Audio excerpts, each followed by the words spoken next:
आइए आज आप सब सुनेंगे निर्जला एकादशी व्रत की कथा।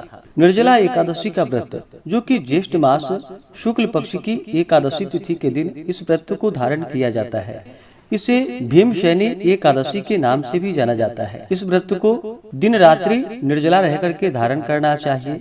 व्रत में अन्न और जल दोनों का त्याग करना चाहिए। इस दौरान भगवान विष्णु, माता लक्ष्मी का पूजन करना चाहिए, कथा श्रवण करना चाहिए, व्रत में नियमों का पालन करना चाहिए, ओम नमो भगवते वासुदेवाय आदि मंत्रों का जप करना चाहिए। एकादशी की रात्रि जागरण करते हुए समय व्यतीत करना चाहिए और अगले दिन समय के अनुसार व्रत का पारण करना चाहिए। इस प्रकार व्रत को धारण करने से निर्जला एकादशी का व्रत, जो कि संपूर्ण एकादशियों के पुण्य फल को प्रदान करने वाली है, वर्ष भर की अगर कोई भी एकादशी न कर पाए, केवल एक निर्जला एकादशी का व्रत धारण करे तो संपूर्ण एकादशियों का पुण्य फल प्राप्त होता है।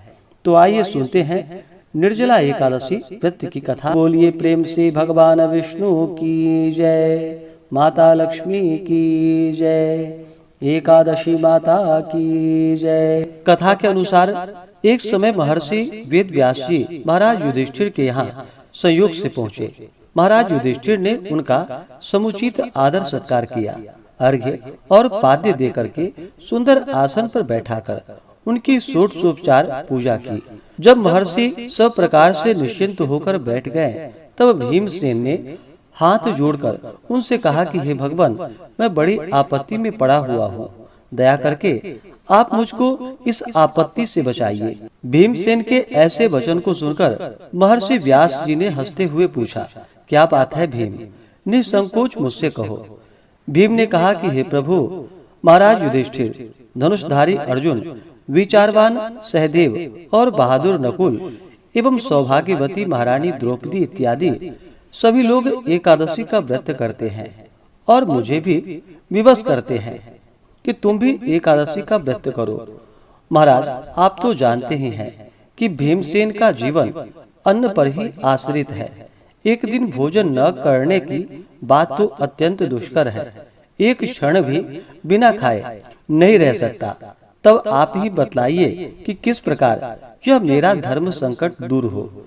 भीमसेन के ऐसे वचन को सुनकर व्यास जी ने कहा, मानव धर्म की संपूर्ण कथा तो मैं तुमको सुना चुका हूँ, साथ ही वैदिक धर्म की कथा तुम्हें समुचित रूप से सुनाई है और यह भी बतलाया है और समझाया है कि कली काल में वे समस्त धर्म कार्य करना असंभव नहीं तो कठिन और दुष्कर तो जरूर है। अस्तु मानव जीवन के कल्याण के निमित्त मास मास की कृष्ण पक्ष एवं शुक्ल पक्ष की एकादशियों का व्रत अवश्य ही करना चाहिए।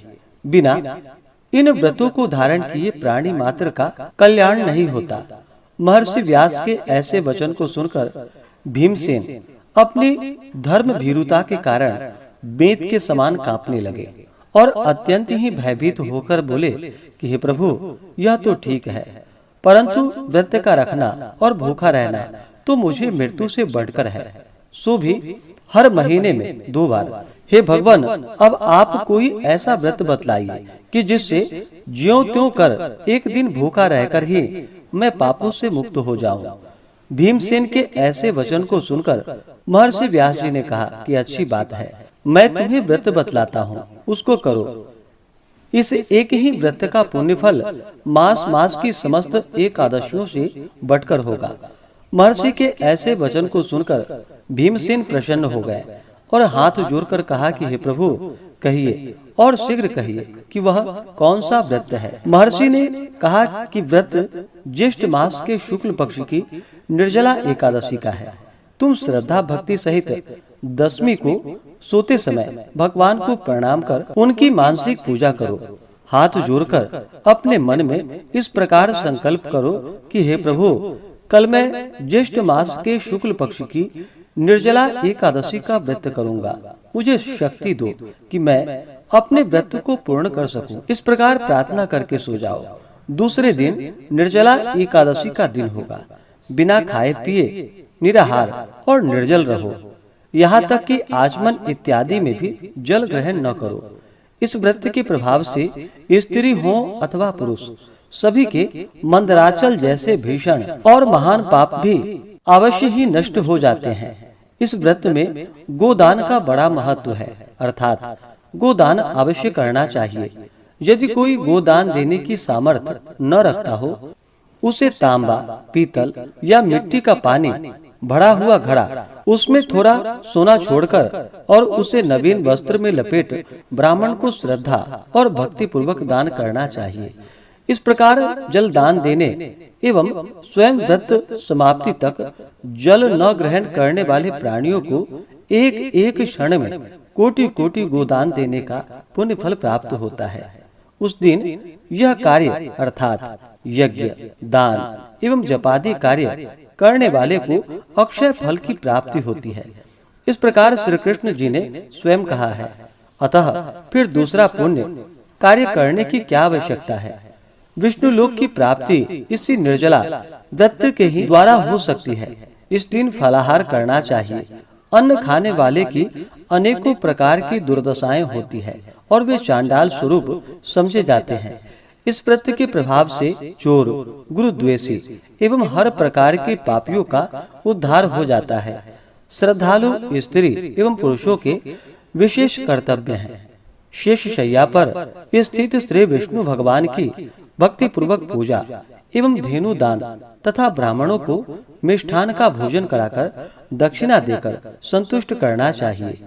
निर्जला व्रत रखने वाले को गौ, वस्त्र, छत्र, शैया, कमंडलू आदि वस्तुओं का प्रेम पूर्वक भक्ति सहित दान करना चाहिए।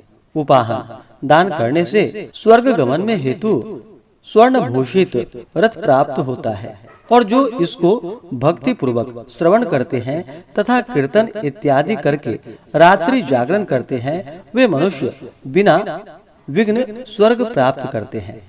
तो बोलिए प्रेम से भगवान विष्णु की जय, माता लक्ष्मी की जय।